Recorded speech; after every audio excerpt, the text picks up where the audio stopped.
But this is the first time I've found something from my world. It could explain so much. I understand that, Anne, but that Curator guy is... Well, just look at him.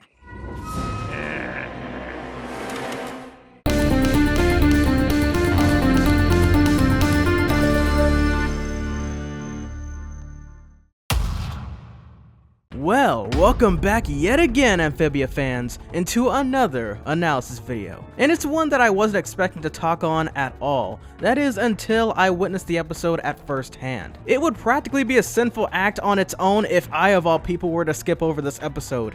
And I think most of you already know where I'm going with this. But why waste any more time when we can get right into the good stuff, shall we? First part of the episode for us to analyze is Swamp and Sensibility, which nearly confused me a few times and reminded me of the Owl House's Senses and Insensitivity episode title. Apparently both seem to be referencing the novel titled Senses and Sensibility.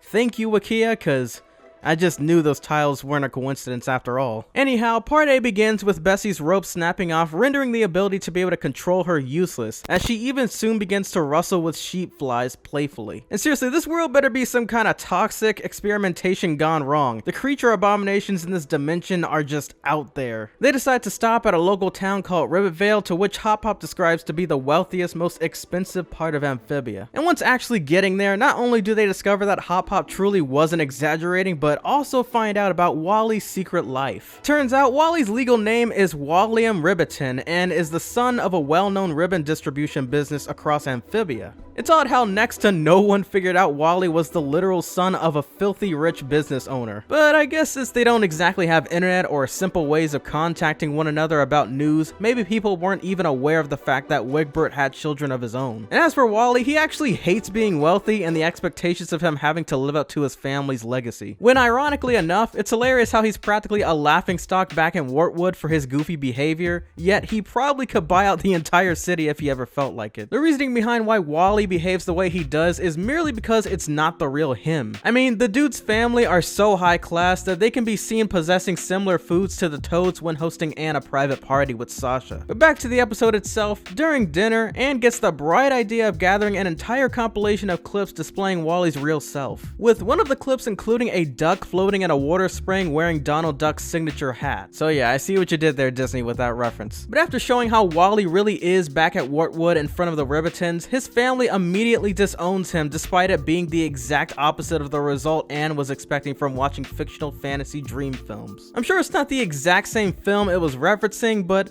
let me bring you back into the year of 2007. On this year, the Disney Channel original movie known as Jump In was released, which was about the main character Izzy, who was raised to be a pro boxer, though he secretly strives to become a professional jump roper. The film included the same movie star Corbin Bleu, who was also mainly known as one of the characters in the High School Musical trilogy, and Keke Palmer, who starred in Medea's Family Reunion, back when Medea movies were actually wholesome. Shut up, old lady!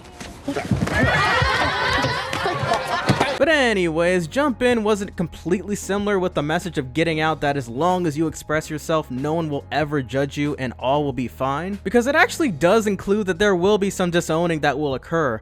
I just wanted to bring it up personally because I've watched this film at least 5 times and it's ingrained in my head, okay? Matter of fact, I might end up watching it again after finishing this video. So Wally challenges his father Wigbert to a family Agni Kai, where the winner takes all. What? What does that mean? Family challenge. Come on, Anne, you've been here long enough. Kinda like when Sprig had gone against Hop Pop for control over the farm back in season 1. So when the family game finally begins, it's revealed that Wigbert not only shares the same trait as Wally in having only one eyeball, but Kermit the Frog turns out to be a cameo as Crumpet the Frog when announcing during the game. Welcome to the official Riveting Family Challenge, a riveting game of beast polo. Hey, see what I did there? Riveting, because we're frogs. Well, this guy's quite the character. Funny how Kermit was also shown in a promo for Amphibia as well during a panel back in 2019. During the challenge, Anne decides to be chosen as Wally's beast to be used during the game, since Wally isn't allowed to pick out anything part of the Riveting family. The game begins and it turns out to be pretty much a game of soccer. Soon both Anne and Wally win because of Anne's incredibly convenient hair stash, and I'm really not too sure to count it as Wally breaking the fourth wall or it was just a joke. Wally, how long has that been there? Oh, a season at least. After winning, Wally doesn't agree to cut ties with his family completely or anything, but just demands that he's allowed to be himself, and even bonds with his father by playing music with his father's jug. And the episode pretty much ends there.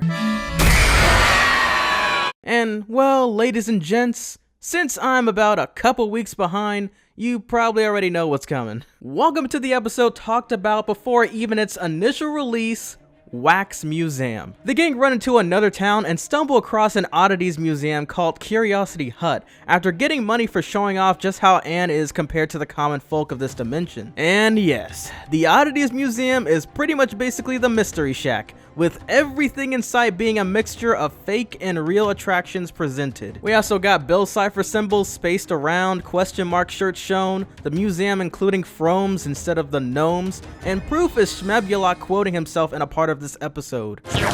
And how can I ever go any further with the episode analysis without mentioning the alternate version of the man himself, Stanley Pines. I'll cut you all in on the profit. 10%. Okay, 11%. 11.5%. I'm not going to 12, so you might as well just...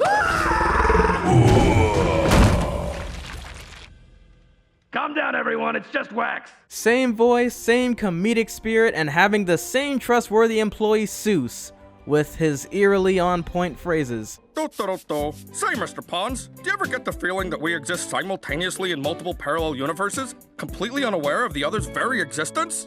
You've been licking yourself again, Frog Seuss. Caught me again, Mr. Pons.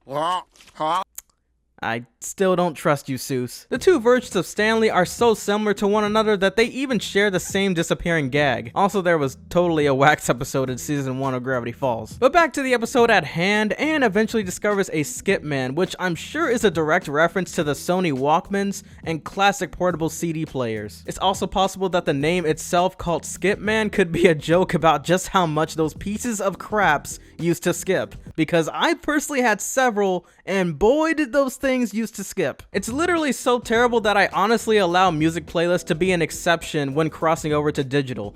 Other than that, I definitely still would rather have Blu-ray disc and physical video game disc as well. Oh, but enough about me. Anne also expresses how her parents would have something similar back at home, but then even further onto the episode, it seems to be a possession of Marcy's due to the curator creep himself explaining that he found it in Utopia. So, in exchange for the skip man, Anne makes a deal with the curator frog to become the museum's main attraction for one day. Hop Hop warns Anne of the severity of the situation, but this is Anne we're talking about, so of course she's gonna do it anyway. But in the end, she sure learned her lesson about not showing off herself to people, and she's soon trapped into a pod made for freezing real creatures into a waxy state. Also, this may be a reference to not only the Wax Army episode, but a moment in season 2 where one of his main attractions in an episode is an actual person. But then again, this was from the second Gravity Falls Halloween special, so it's probably not even canon, but then again, I mean, this Amphibia episode probably isn't canon, so go figure. Thankfully, the planters realize Anne's missing, so they travel back into the Oddities Museum and free all of the once trapped creatures from their waxing tombs so that they can get their revenge on the curator. In the end, they not only manage to escape, but also Sprig gets the skip man, so I'm just anticipating what to expect once they finally meet up with Marcy, hopefully in Utopia, which I'm pretty sure is the next episode because the next episode is called Marcy at the Gates. And yeah, I should be able to see that very soon. I like to make my analysis videos feel genuine, so I haven't really seen it yet, so yeah, I'm pretty late, guys. As for this particular episode as a whole, once again, I refuse to skip it over due to how unexpectedly great it was. And of course, I just really gotta go over anything Gravity Falls related for this channel. And so, well, ladies and gents, we finally come to the conclusion of this analysis video. As always, do not forget to support this channel on patreon.com/TNBT, and I will catch you lovely people in the next one. Peace!